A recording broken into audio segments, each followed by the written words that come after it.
long time ago, before Lassie's time, and in a galaxy far, far away, about 10 or 11 years ago, I was just getting into the idea of camping, and I had to decide, was I going to go Hillybird heavy, was I going to go Scarp light, or was I going to go Mountain Laurel Designs super light? And I really wasn't sure what I was going to camp in. I had Bess with me at the time, my dog before Lassie, and I felt like I would need plenty of room. This is the Scarp 1, the solo version, and I have to say it's very, very spacious in here for a solo tarp. It would be interesting to try and do a comparison. I expect one's been done on the internet, but to do a comparison between this and the Acto. But I looked at the Scarp 1 and Scarp 2, and I kind of went extra size with the Scarp 2. And I took it onto Dartmoor at least once or twice in my pre-camping time. So if you go back like over 10 years, then you will see my Scarp 2. Maybe with hindsight, I would have been fine with the Scarp 1, because there really is, I can sit up in here fairly well. I'm 5'8", and my head is brushing the top, but I can sit up here. There's a lot more headroom in the Scarp 2. I have, a reasonable amount of room. If I'm over to one side, then, I have plenty of room, down this side, down here, for storing all my bits and bobs. There's absolutely a ton of room there for Lassie, and of course out here we have the other side, and then here of course you can store your rucksack, which has got rather covered in snow there.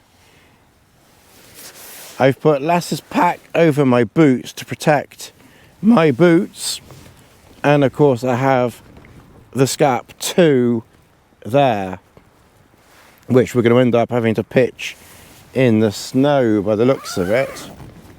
We're now inside the Scarp 2. So this one is, as we measured it, 15 inches wider than the Scarp 1. My sleeping bag mat was up against the side there, and pretty much this bag here was the amount of space that I had next to it. So there was a good line of storage next to me. Well, given that this is the Scarp 2, my rucksack, which was outside, I've put there. Obviously my tent was outside. I've put Chris's tent there just because, quite a bit more, like I said, 15 inches wider there. I'll show you the porch now. I don't think I've actually got it pitched correct in a way, because when you look here you think that's about the same size as the Scarp 1. Well, my recollection is that the porches are actually a little bit smaller, so we can actually prove that slightly, because when I open this one here, you can see that the porch there is much closer to the inner. Now, I'm pretty sure that's not the design. I'm pretty sure that's bad pitching, really. I think it's just somehow worked out that the porch on that side has worked out that it's smaller than the porch on that side. How or why that's happened, I can't say for sure, because it's literally just the width of my boots there, and clearly a pair of boots is only going to come to about here. So, but in some ways, I don't think I certainly didn't do it deliberately, and I certainly don't think that it's designed that way, but if you can pitch it that way and it works out that way, then why not try and have a bit more room one side than the other? It actually makes, you know, a lot of sense. And when I did my video last year on this shelter, I was quite scathing about the size of the porch, because I do like porch space. I like to be able to store things. I like room for, you know, Lassie to be in the porch. I know some of you bring your dogs inside, most of you probably do, but I don't. You know, their position, as far as I'm concerned, is in the porch, not in here getting my stuff wet and dirty and grubby and potentially, you know, damaging a sleeping bag or an airbed in here. I'm guessing, considering the amount of people that do bring their dogs in, things probably don't get dirty so much or wet, and the airbeds probably maybe don't get punctured or anything, but it's just something that I'm not particularly in any desire to test. And I deliberately got a collie. I've always liked collies because my last dog was a collie cross, and we had a collie years ago. But you know, I deliberately got a collie because they're an outdoor dog. They're rough and tumble.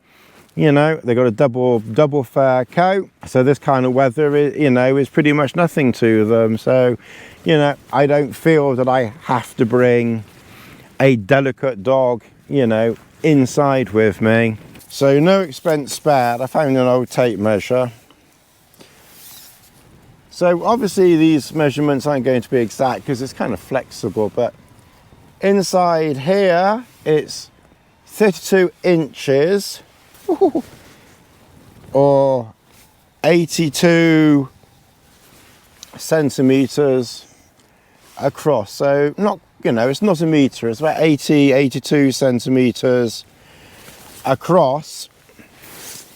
From now, obviously, where does the floor start? Where's the bathtub floor? And you know, and it's about, interestingly, 32 or 82 high to the door, and then obviously the middle part you can add on, you know, an extra few centimeters. It's kind of difficult to know, you know. I mean, it's at least 5 or 6 inches up to 15 centimeters higher, right in the apex, right in the middle here.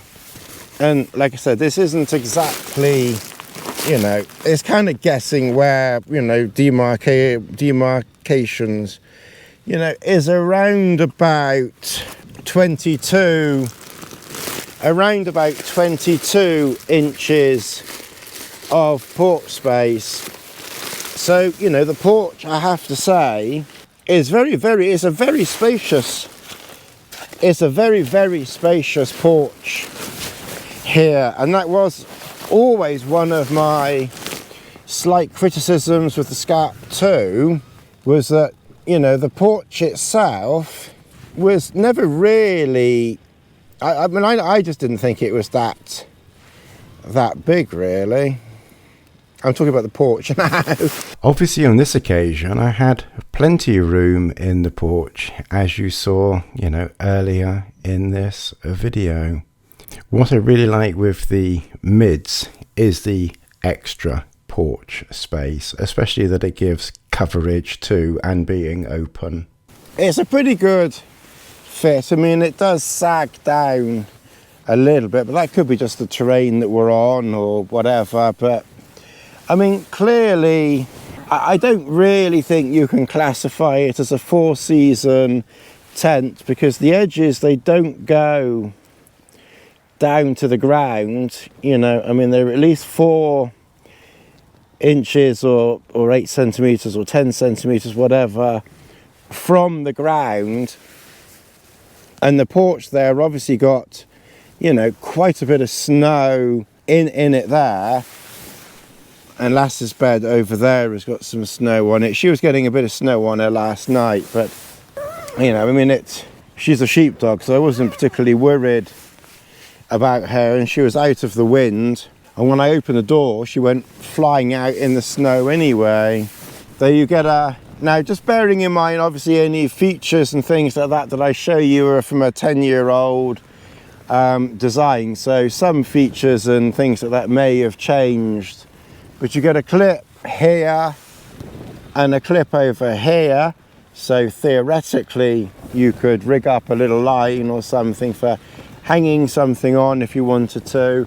There's nothing in the middle for hanging anything on, but you've got these clips here. I have had to use my glasses box here because the door secure is this very, very loose bit of strap with a clip there, which I must admit is really, really poor, because you can't roll it up tight, you know, and it will just keep dropping down in your face. I mean, some people, you know, might find that sufficient, but, you know, the first thing I did was, you know, clip it up with that, because I just know it's already starting to drop down, and, you know, it doesn't take much for this bit's here to start hanging down in your face. And probably changed that. They must have realised that that's a naff idea. Looking around inside, on Chris's original Scarp one, there were hooks. On this one, there's a D-ring, and there's a D-ring there, and on Chris's there was nothing in the middle. This one has got a hook. As I said, I think mine is maybe 6 months to a year newer than Chris's. I asked Chris, he thinks he got his in 2010. I think I got mine 2010 to 2011. There's not much in it, I don't think. On Chris's, you had this type of hook thing down on the door. This one, thankfully, they've taken that away because it really isn't useful. And they've at least put some you know, bungee type cord there that you can tie it. It's still far from ideal, and I've still ended up using my glasses case. Note to self, maybe packing like a clothesline clip or something like that. But my glasses case, you know, I have to say, is acting very well at holding that open. I did the door up last night. You get a small plastic clip at the bottom to give the door extra, you know, protection, so it's not all on the zip. There's also some Velcro on the outside. You get another clip here, and interestingly, a bit of bungee cord down here. Now, I don't really know what that bit of bungee cord is for, but you get a bit of bungee cord there for some reason, and a clip here. I don't really know what purpose that clip serves. I didn't look to see if there was a pocket on Chris's, but you know, there's a tiny pocket here, and I would imagine there's one in the same place. People I know talk about pockets and mention pockets and things like that, and they want a big pocket or a small pocket or 10 pockets or whatever. Personally, I've never in my life used one of the pockets that comes with a tent. I tend to just droon stuff around, and then obviously just spend, you know, half an hour trying to find what it is I'm looking for. But realistically, what you're going to put in a pocket, you know, that you're going to need looking for. So I just never bother. As I mentioned, for some bizarre reason, this side is not as low to the ground, yet the other side is lower to the ground. I think maybe not using this shelter has, I don't know, I don't see how it could shrink or anything, but it probably did need a bit of use to keep it fresh. It's still going strong. It's fine. So you can see the outside, and you can see it from above. I might even open the door actually, given that it's not snowing. It really depends how much space you want. If you're a solo person with a dog, more than likely, you know, the single Scarp one will be plenty. And you know, and if you do want to bring your dog inside, you know, theoretically there would be enough room to put them to one side of you. And the porch space in the Scarp one was pretty impressive. I must admit, I was quite surprised at quite how much space there was in the Scarp one, to be honest. It was quite impressive. I was pretty impressed with the Scarp one with the space. And it was comfortable, cozy. Like I said, obviously you've got, you know, a lot more headroom in the Scarp 2. So maybe if you're a very tall person, like over 6 foot, you might actually welcome the Scarp 2 for its extra internal height. Okay, well, you saw me setting up the Scarp 2. A couple of things that I would recommend. Now, Chris obviously hasn't had a problem at all with his, and he's had his out for in excess of 50 nights and many camping conditions, and he's left the lines exactly as they are, and you know, clearly they work for him. I must admit, I probably would be tempted to take out the lines that are included, because they are very thin. I'm pretty sure they do hold. Obviously, you know, Chris Townsend hasn't taken his out. Just a really big thank you now while I think of it in this video. This is my Scarp 2. This is mine from about 10 years ago, and I just haven't really used it very much. And this is Chris Townsend's Scarp 1. So a real big thank you to Chris Townsend for the loan of his Scarp 1, so I could do a side-by-side comparison of these two shelters. Now, I would be inclined personally to get 2.5 to 2.75 millimeter lines, taking these line locks, taking these out and rethreading the line locks. When I had mine delivered, I'm guessing that I had some of this spare or sent, and then I just rigged up a knot there, a knot there, and then I've just put it down to a tie out, you know, I've just put it down to a peg down there, and I've used one of those slidey type of knots that you know that you can slide up and down, because I didn't have any of those plastic things. So on Chris's, he's used an even thinner line, which is fine for here, and then one of these plastic securing things here, and obviously that has worked, you know, that clearly works very well. And it hasn't, maybe it's not quite as tight as it was last night, but it's still pretty tight. When I go around all of these tying out points, they're all, you know, they're all pretty tight from when I tightened them up last night. So, you know, you could probably give each and every one of them a little bit of a twang, as it were, just to tighten them up a little bit. But they have held up well. If you watch my video, which I sort of mumbled, my usual mumbling videos, and snow was getting in, it's quite likely actually that because I'd left that vent open at the back, that could very well be, almost certainly, why snow got in. But I can't do it up because it's done up.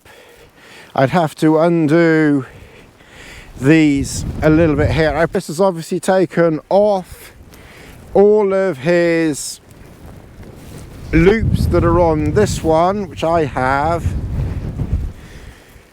which you can use for the crossing poles. I will on this occasion not use the crossing poles. I did bring them with me, and I probably leave those there just in case, you know, I feel like I need to put them on, given that it's, you know, there's more to flap around obviously, but you know, hopefully they won't be needed.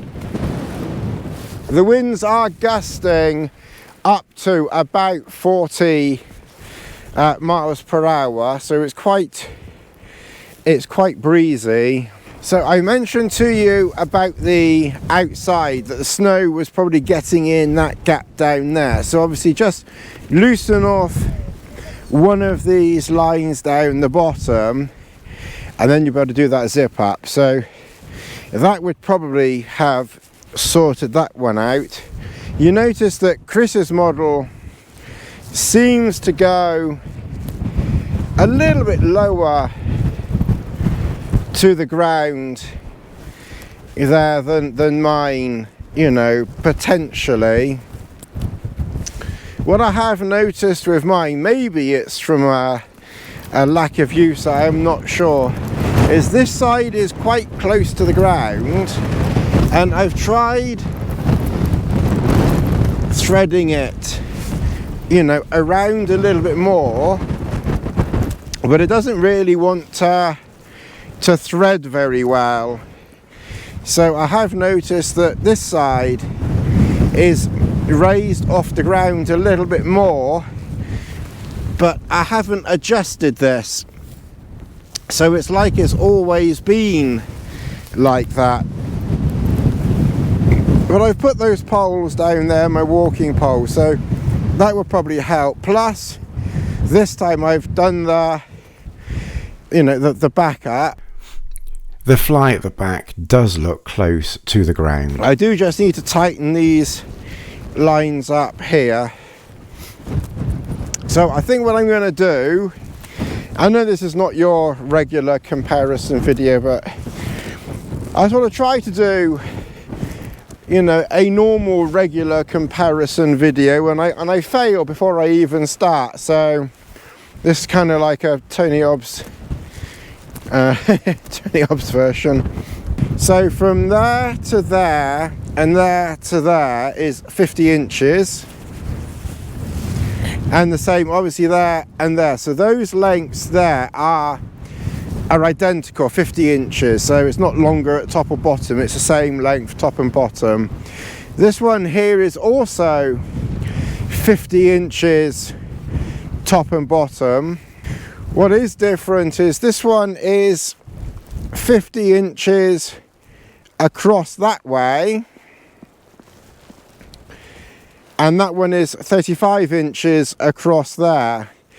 So you've got 35 inches there, and as I say, about 50 inches there. So the two-man version is around about 15 inches, you know, not quite a foot and a half, you know, foot and a quarter wider.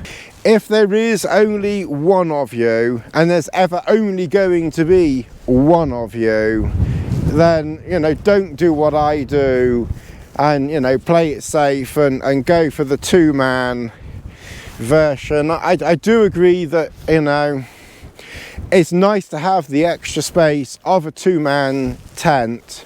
I mean, don't get me wrong, you had plenty of room in the Scarp, and I still think that if you know, if you're by yourself, even if you've got a dog, then the Scarp one realistically really is plenty. You know, if you really like loads and loads of room, you know, and you don't mind carrying the slight extra weight penalty of the Scarp 2, you know, maybe it's worth it for you. But in reality, the Scarp one was, you know, was a decent size.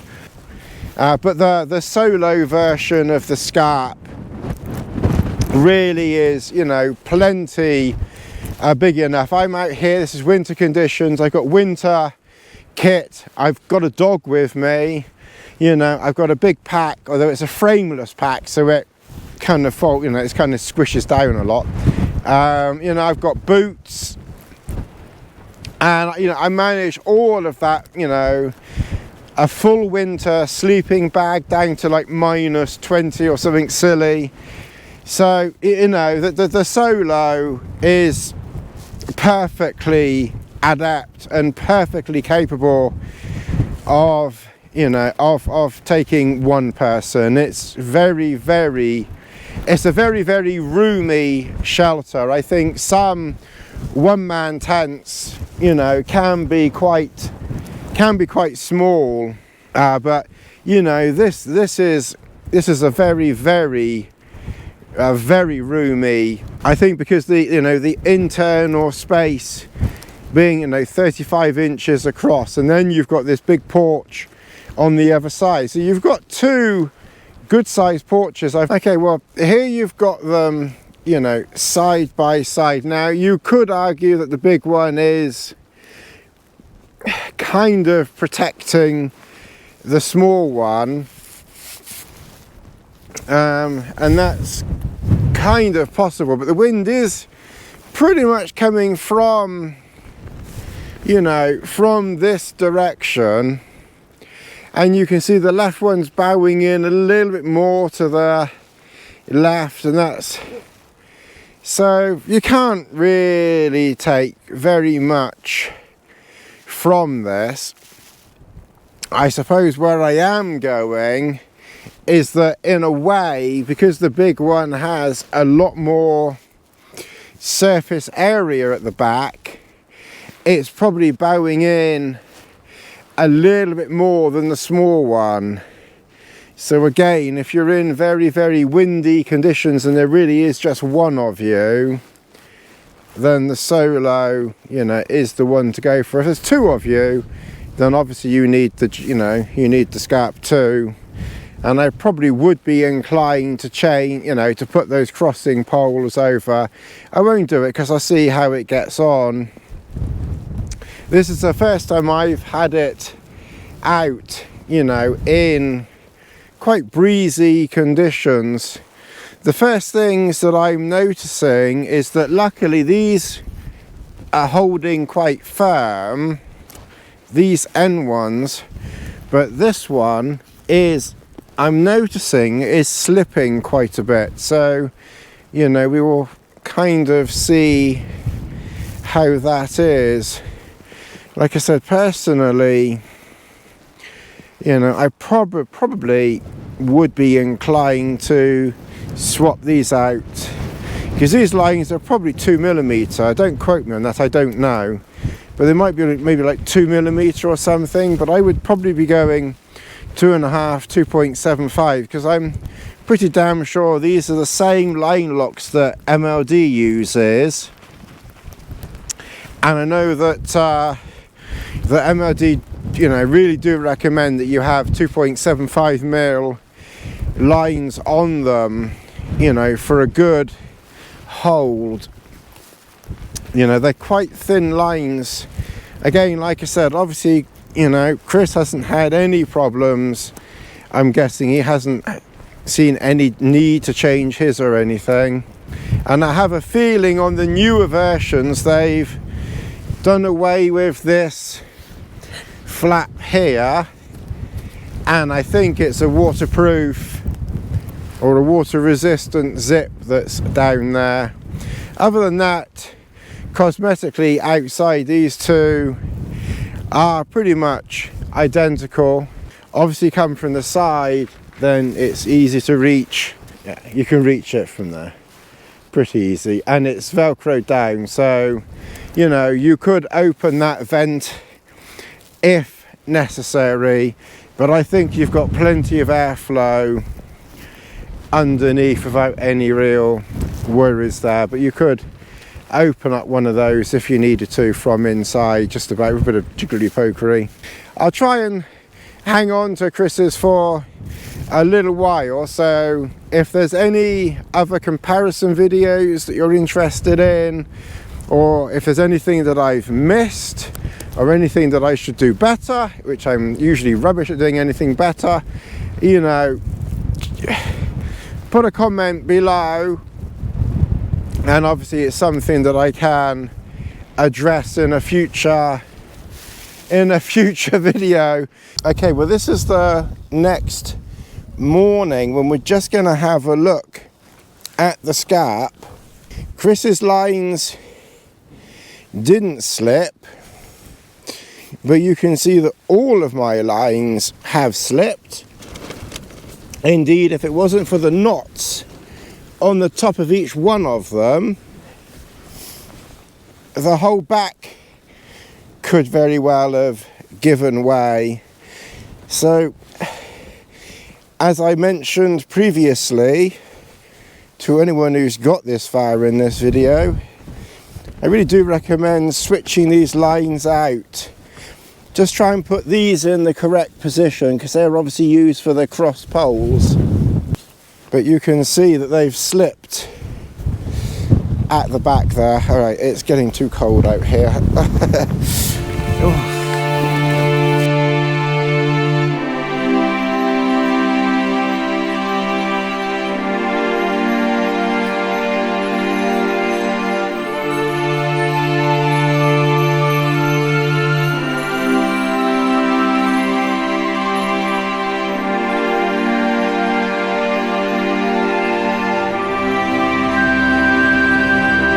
I hope this has been helpful and informative. If I've missed anything, comments below, and it's maybe something I can address, you know, in the future another time. See you next time. Thanks for watching.